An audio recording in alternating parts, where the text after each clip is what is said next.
చంద్రబాబు నాయుడు కర్నూలు ఎక్కడో మీటింగ్లో మాట్లాడుతూ జగన్ రెడ్డి ప్రతిపక్ష నాయకునిగా జగన్ రెడ్డి గారి మీద దాడి జరిగితే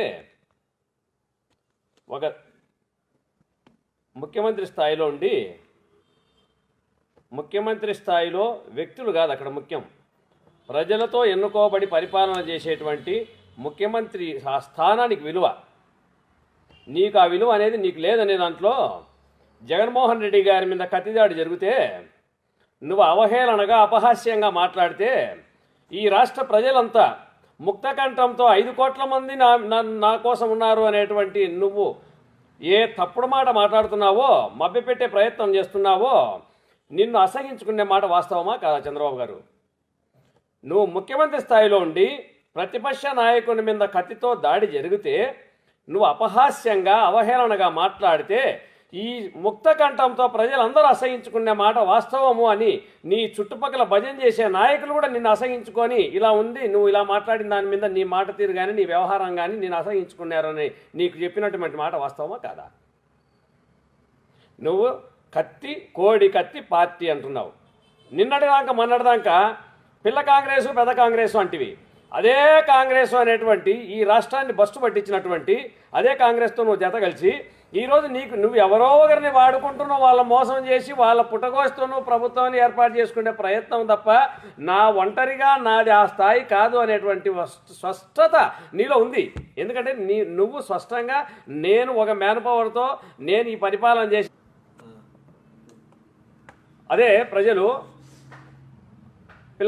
కాంగ్రెస్తో నువ్వు ఎవరెవరితో పొత్తు పెట్టుకొని కాకుండా నువ్వు సశక్తిగా గెలచలేను, అటువంటి పరిపాలన కూడా నేను చేయలేదు అనేటువంటి స్పష్టమైనటువంటి నీలో అది ఉంది. ఎందుకంటే నీ వ్యక్తిత్వం మీద నీకు తెలుసు, నీ వ్యక్తిత్వం నేను మోసకారిని అని. నువ్వు ప్రభుత్వము పరిపాలన చేస్తుందే ప్రజలతో ఎన్నుకోబడినటువంటి పరిపాలనలో నీకు మళ్ళీ ప్రజలు నాకు పట్టం కడతారని నమ్మకం ఏ రోజైనా ఉందే నీకు? నువ్వు ఏ రోజైనా స్వశక్తిగా పోయి ప్రజలతో ఎన్నుకోబడినావా? నీకు లేదు. ఎవరినో ఒకరిని మోసం చేసిన దాని మీద ప్రభుత్వం ఏర్పాటు చేసుకోవడం అనే ప్రయత్నం తప్ప మంచి పరిపాలన అనేది నువ్వు అందిలేదు కాబట్టి నీకు ఆ ఉలికిపాటు ఉంది. ఎందుకంటే నువ్వు స్వశక్తిగా అనేది నీ ఆ స్థాయి కాదు. కాబట్టి జగన్మోహన్ రెడ్డి గారి కత్తి గురించి మాట్లాడుతున్నావు. మళ్ళీ ఈరోజు కూడా నీకు అవహేళనగా ప్రజలు అసహించుకుంటున్నారు. వాళ్ళు ఏదో ఈలలో కేకలు ఏదో 10 మంది వేస్తుంటారు, నీలాంటి భజన పరులు, నీలాంటి సంస్కారహీనులు. చంద్రబాబు గారు ఏదైనా కానీ మనిషిలాగా హుందాతనం గురించి మాట్లాడుతావు అక్కడక్కడ. నీకు హుందాతనం ఉందా? నీకు హుందాతనం ఉందేమండి? ఒక విలేకరి చొక్కా జరగలేదు రక్తం వచ్చింది అని అంటే అది చొక్కా జరగలేదా?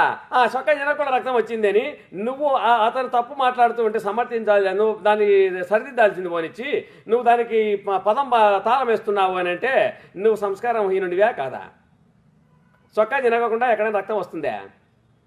నువ్వు పరిపక్వత ఉండి నువ్వు పరిజ్ఞానంతో నువ్వు ఏదైనా పైచాచిక ఆనందం పొందడం కాకుంటే దాని ప్రయత్నము చొక్కా జనకుండా రక్తం వచ్చింది కదా అని నువ్వు విలేకరుత అంటున్నావు అని అంటే నువ్వు ఎంత శాడిజం మనస్తత్వము అనేది అదొక నిదర్శనం.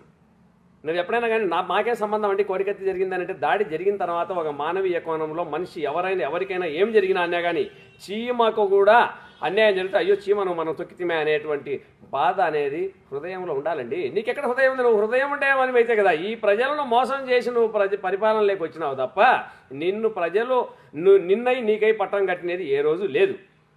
నువ్వు మళ్ళీ మోడీ అంటున్నావు, అంటే మోడీని అంటావు. మోడీతో నువ్వు 4 ఏళ్ళ 10 నెలలు సంసారం చేసింది నువ్వా మేమా? నువ్వు ఎక్కడైనా కానీ కాక వాడుకొని వదిలేసి నెపమ్మ అవతల మీద నెట్టడం అనేది నీ నైజం. ప్రజలు ఏమన్నా అంత పిచ్చోళ్ళు అనుకుంటున్నారు చంద్రబాబు గారు?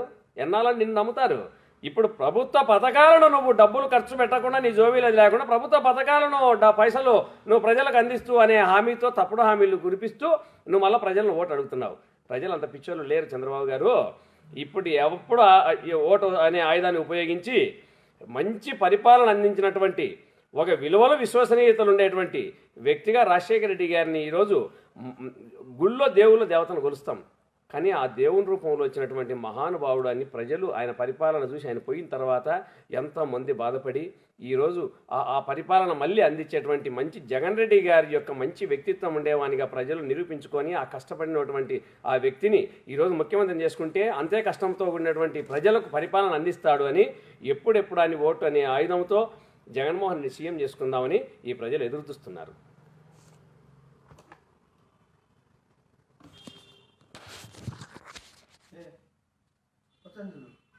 ఫినిష్ అది కూడా ఫినిష్.